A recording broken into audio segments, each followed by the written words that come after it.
Welcome to Law Dogs. I'm Jeff Henley, your host, and with me as always is Annabelle. Today we're going to take a first look at contracts. A contract is nothing more than a promise, but it's a special kind of promise. It's one that is legally enforceable. Now, the practice of contract law involves, in essence, two different kinds of lawyers. Some who perform transactions, they negotiate terms, they craft very detailed agreements, and others like me who fight over when those promises are broken. Now, obviously contract lawyers can do both, but there is one component of making promises and what to do after someone's broken a promise. Now, what's required to make a contract? It has three essential elements that you can remember with OAC: offer, acceptance, and consideration. Now, an offer is simply a statement or some kind of act manifesting, that's showing a desire to enter into some kind of deal. The idea behind an offer is it has to be unambiguous and certain. What do we mean by that? What we mean is it doesn't have to be highly detailed, but it has to be clear enough for there to be what we call a meeting of the minds. Whoa, what the hell is that? A meeting of the minds is simply enough understanding for the parties to know what it is that they're contracting about. You can't have two people contracting over different things.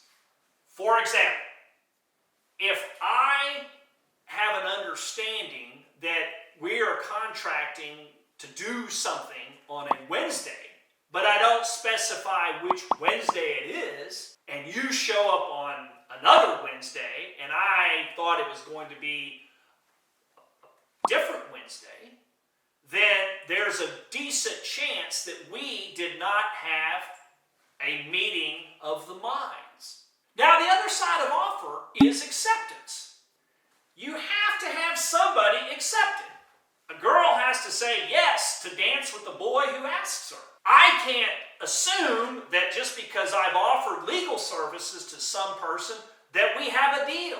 They have to show some sign that they are accepting my services. It could be simply as, hey, you're hired, or B, something more sophisticated and elaborate like signing of a contract and payment of a retainer.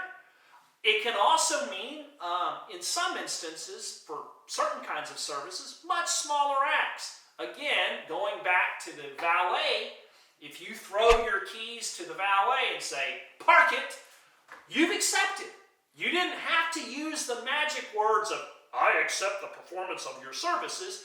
You made an acceptance by pitching him the keys. Now, the final element that's required of any contract is consideration.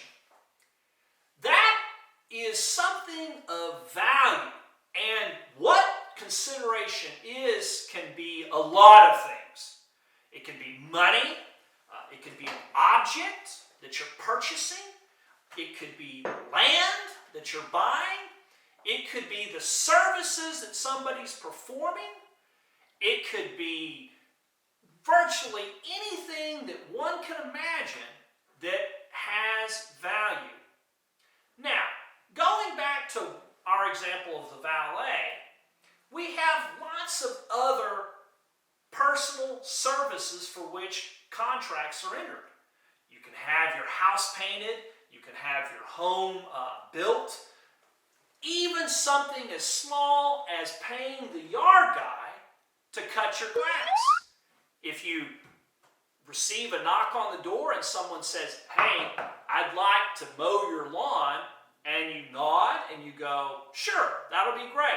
How much? And he quotes you a price. That is a contract. that is a service contract, and you don't have to record that one in writing. So, for example, if he offers and you accept after he tells you how much it'll be, $50 to mow your lawn, and you don't pay him, you've breached.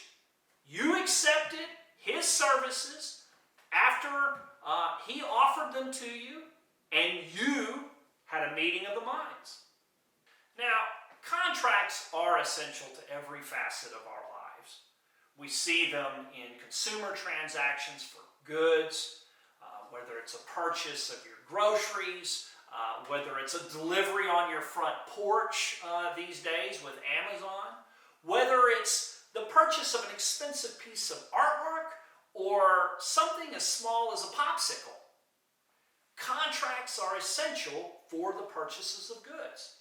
A contract is essential for services, whether it's to cut your hair, paint your house, or wash your car. Finally, a contract is essential for the purchase or sale of land, whether it's a skyscraper or a house, a condominium. You will have to have a contract. In fact, not only will you have to have a contract, you'll have to have one in writing. Now, offer, acceptance, and consideration are easy enough for a dog to understand. You have your consideration. You can make an offer to the dog, and the dog will accept it. You will have a meeting of the mind regarding something very specific. All right, Annabelle, go ahead and sit. Good girl. You have the offer. You have an acceptance. And the consideration, of course, is she's getting her favorite treats, and I'm getting her to do something I want, which is to sit. We have a meeting of the minds, and that's how you form a contract. As we've learned today, and as we're going to learn in future episodes, contracts govern every aspect of our daily lives. I'm Jeff Henley, and this has been Law Dogs. We'll see you soon. Until then, you stay out of trouble or the law dogs will get you.